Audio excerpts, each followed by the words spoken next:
Bonjour Pascal, est-ce que tu peux te présenter pour nos participants? Bonjour, Pascal Goubier, je suis directeur adjoint du patrimoine végétal à la métropole de Lyon.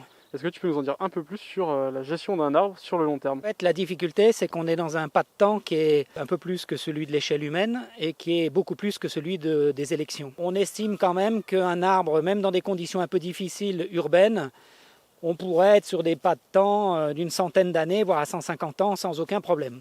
Tout l'enjeu, c'est comment on concilie ce temps long avec du temps court de décision politique, mais aussi avec du temps court de renouvellement de la ville. Sur l'arbre urbain, l'arbre, une fois qu'il est planté, qu'est-ce qui est nécessaire de faire au cours donc des centaines d'années qui vont arriver? Si on a planté le bon arbre au bon endroit, normalement, en théorie, il n'y a rien à faire. Sauf que dans la réalité, l'aménagement qui peut se trouver autour, le choix qui n'aura pas été tout à fait le bon, et tout un tas de décisions qui ont été prises à un moment donné, oblige un entretien régulier. Alors quel type d'entretien? Les premiers, c'est déjà de veiller au tout début, après la plantation, à ce qu'il ait les conditions nécessaires pour s'implanter correctement.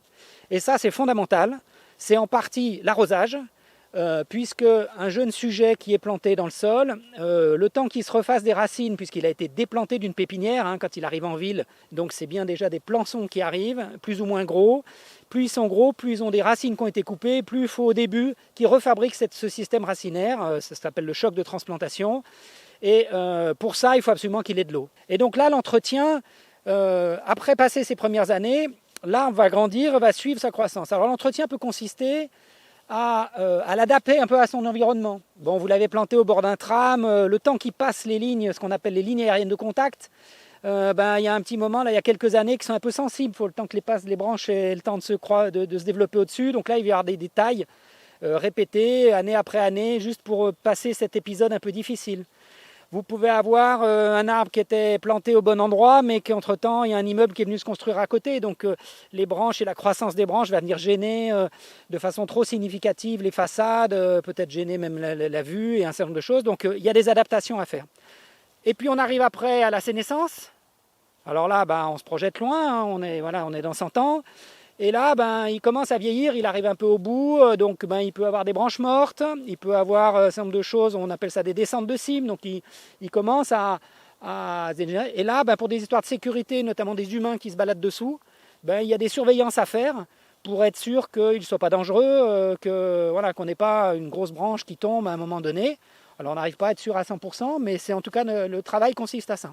Donc une sorte de surveillance, de gestion, de façon à ce qu'on connaisse ce patrimoine, qu'on sache à quel état il est et comment on peut le suivre au long de ces travaux-là. Comment fait-on? Quelles sont les pistes en tout cas? Je ne vais pas te demander une réponse directe parce que ce sera plutôt une réponse des participants du canopé.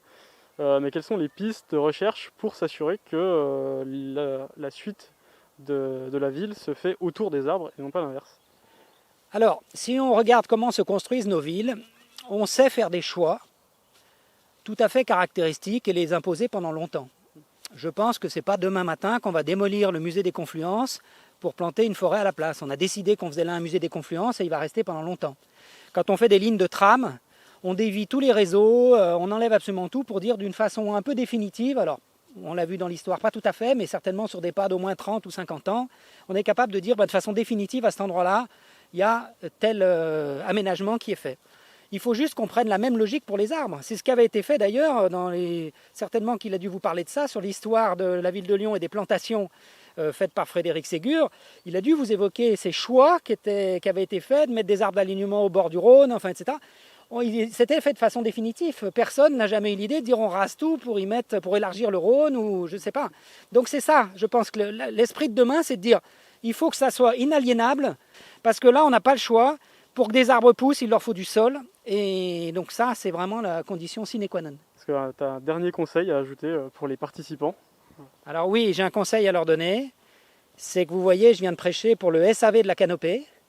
Et que donc le SAV de la canopée, c'est comme le SAV de tout le reste. Il faut que ça soit inclus dans le prix de la canopée. Il faut que ça soit dès le départ, qu'il soit prévu. Alors ça se transforme chez nous dans du budget de fonctionnement, mais entre l'investissement de planter un arbre, il faut absolument prévoir son SAV après, son service après-vente. Sinon, on est déjà au début des ennuis. Même s'il n'est pas très lourd, il faut le faire.